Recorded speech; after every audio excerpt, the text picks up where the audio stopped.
everything was once only imagined. Now tonight, find out exactly what you, not what they think you ought to want, what you want. Ask no one's permission. You don't need any man's permission. You don't need your own decision. What do I want? Now, what would it be like if it were true? What would I feel like were it true? Now, catch the mood and try to give that mood all the sensory vividness of reality, all the tones of reality, and then sleep in it, just as though it were true. And then await the inevitable. The inevitable is you're going to resurrect it and objectify it on the screen of space. And then the world will call it real. And they may not believe you. It doesn't really matter. If you tell them it came to pass because you simply imagined it. Now, they'll point to the series of events that led up to it. And they will give credit to the bridge of incident across which you walked towards the fulfillment of that state. And they'll point out some physical thing that was the cause. No, the cause is invisible, or the cause is God. And God is invisible to mortal eye. Who knows what you're imagining? No one knows. But you can sit down and imagine, and no one can stop you from doing it. But can you give reality to the imagined state? If you do, yes, a bridge of incident will appear in your world.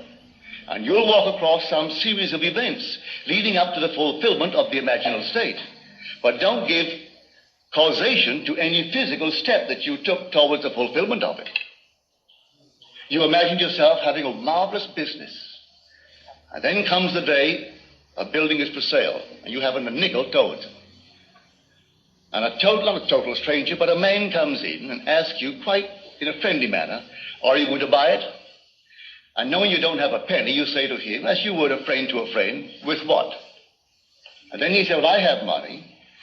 It's only in the bank drawing nothing. You say, but I have no collateral. Well, he said, I watch you. You're an honest person. Your family, they're honest. I think they are. Would you like me to buy it for you? I'll get my lawyer to bid for it. If they knew that I'm bidding, that I have money, they'll bid me up.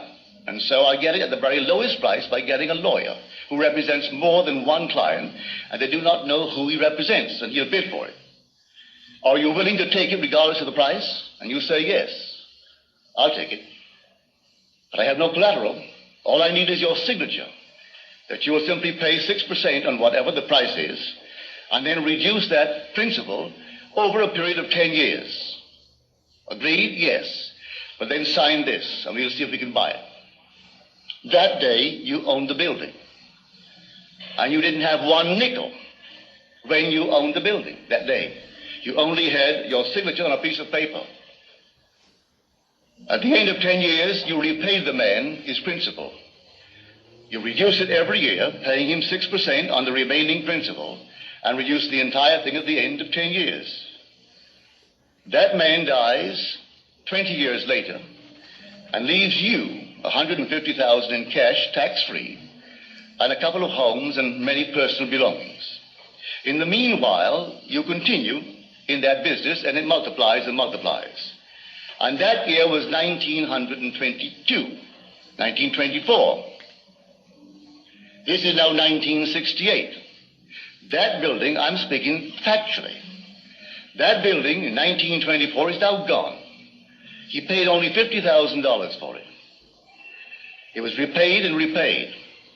A bank 3 years ago bought the property, because the building was rotted, bought the property for $840,000 in cash and no capital gain.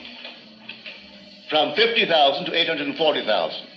In the meanwhile, the business has expanded into all the other islands, so that today you couldn't buy them out for $15 million. All in imagination. And this goes back to the imagination that preceded this man's offer to buy the building. For the young man seeing this building and entertaining a thought that the present owners deceived his father, and through deception got him out of a partnership, a junior partnership. And he was moved not to get even, but to prove that he really had something within him and could be a success in spite of their deception. And so, every day he would see on that marquee, not their name, but his own family's name. And he would see it in his mind's eye, because you could not take their name and transliterate it and make it spell this man's family's name. But he saw it. And in his mind's eye, he saw that name, which, if true, would imply the family owned it. He did it every day, twice a day, for 2 years. And then came this sudden, out of the nowhere. And the whole thing was made possible, and today they're all over the islands. And they have no partners. They've never taken in one partner, never sold one bit of stock outside of a family ownership. All by imagination. Now, I know what I'm talking about because I'm a member of that family. I'm speaking of my own family. This is not hearsay. I know it. My second brother, Victor, was the one in whose imagination this whole thing began to bloom. And he still works all by imagination. He knows what he wants, and then after having decided in himself, that's what I want, and that's good for the business, he then in his mind's eye, he appropriates it. And then let things happen. As told us in Scripture, the vision has its own appointed hour. It ripens, it will flower.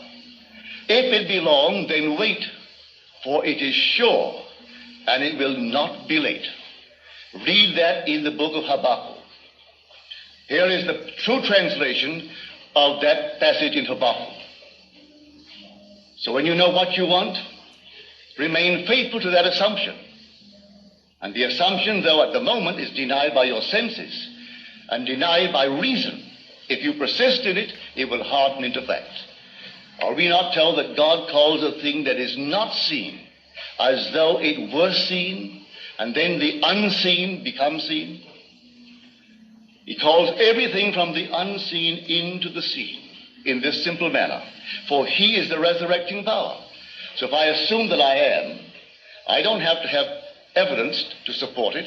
I assume that I am. I am what? Well, I name it. And having given it a name, given it form, given it definition, remaining in it, I resurrect it. So I know what I'm talking about.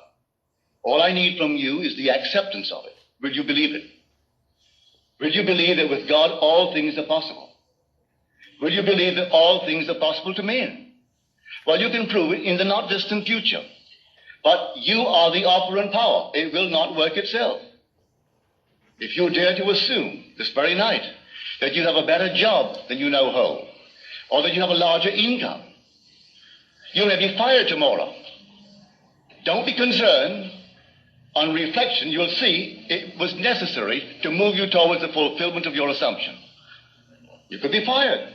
And I wouldn't bat an eye if you told me tomorrow, well, I did what you told me. You know what happened? I was fired. I have seen that. It takes someone to fire you, to get you into a better job. I have seen that time and again. I wouldn't go out and quit the job.